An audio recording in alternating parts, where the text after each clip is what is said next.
আপনাকে আল্লাহ তাআলার কোন নিয়ামতের কথা বলবো বলেন? আপনার যে ব্রেনটা আল্লাহ পাক দিয়েছে, আপনি কি জানেন এই ব্রেনটাকে কত সূক্ষ্মভাবে কত সুন্দর করে আল্লাহ পাক আপনার মাথায় সেট আপ করেছে? আপনি যদি শুনেন আপনার ব্রেনটাকে আল্লাহ পাক কত সূক্ষ্মভাবে আপনার মাথায় সেট আপ করেছে, আপনি তাকে সেজদা দিতে বাধ্য হবেন ইনশাআল্লাহ। একটা প্রাপ্তবয়স্ক মানুষের মাথায় তার যে ব্রেনটা থাকে, এটার ওজন হয় 1 থেকে 1.5 কেজি ওজনের। বুকে হাত দিয়ে বলতে পারেন এত ওজনওয়ালা ব্রেনটা আপনার কাছে কখনো ভারী মনে হয়েছে?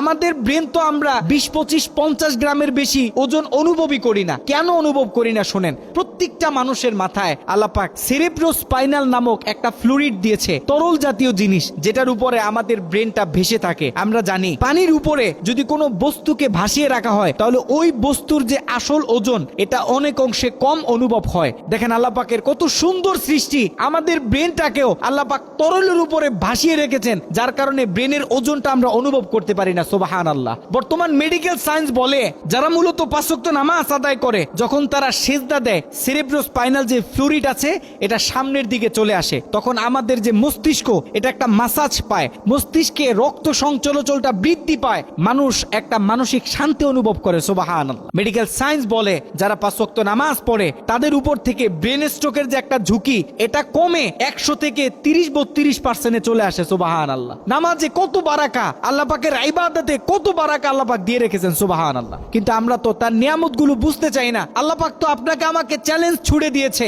আল্লাহ পাক তো পবিত্র কোরআনুল কারীমে অনেকবার বলেছেন, ফাবি আইয়ি আলাই রাব্বিকুমা তুকাদ্দিবান, তুমি আমার কোন কোন নিয়ামতকে অস্বীকার করবে বলো? আমার এমন কোন নিয়ামত আছে যেটা তোমার কোনো প্রয়োজন নেই, যেটা তোমার কোনো দরকার পড়ে না? এই যে আপনার আমার হার্ট, হৃৎপিণ্ড, একটা প্রাপ্তবয়স্ক মানুষের হৃৎপিণ্ড দৈনিক 1,30,000 বারের বেশি রেসপন্স করে, স্পন্দিত হয়। 1 মিনিটের জন্য যদি আপনার আমার রব এই হার্টটাকে ব্লক করে দেয়, তাহলে দুনিয়াকে নিয়ে দেখা আপনার হাজারো লক্ষ স্বপ্ন বন্ধ হয়ে যাবে। আপনার হার্টটাকে যদি আল্লাহ 1 মিনিটের জন্য বন্ধ করে দেয়, 24 ঘন্টা পরে আপনার দেহের সামনে মানুষ মুখে রুমাল দিয়ে যাবে। কি নিয়ে আমরা এত বড়াই করি? কি আছে আমাদের হাতে যেটা নিয়ে আমরা আমাদের রবের কাছে সেজদা দেই না? আমাদের কাছে এমন কি আছে যেটা পেয়ে আমরা আমাদের রবকে ভুলে গেছি? এমন কি আছে আমাদের কাছে যেটা পেয়ে আমরা আমাদের রবকে সেজদা দেই না? দেখেন আল্লাহ পাক আপনাকে আমাকে খুব ভয়ঙ্কর ভাবে পবিত্র কোরআনুল কারীমে বলে দিয়েছেন, ইকরা কিতাবাক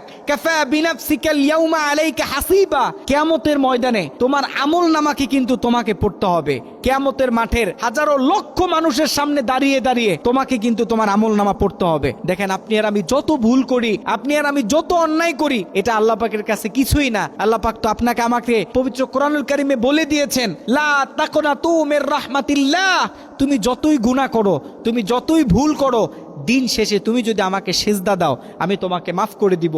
তুমি আমার রহমত থেকে নৈরাশ হয়ো না, তোমার পাহাড় সমপরিমাণ গুনাহ আমি মাফ করে দিয়ে ওই গুনাহগুলোকে সওয়াবে পরিবর্তন করে দেব। সুবহানাল্লাহ। আল্লাহ পাকের দয়া, আল্লাহ পাকের নিয়ামত, আল্লাহ পাকের বারাকাগুলো যেন আমরা সকলে বুঝতে পারি, আমরা সকলে যেন আল্লাহ পাকের বারাকাগুলো অনুভব করতে পারি, এই তৌফিক আল্লাহ পাক আমাদের সকলকে দান করুক। আমিন।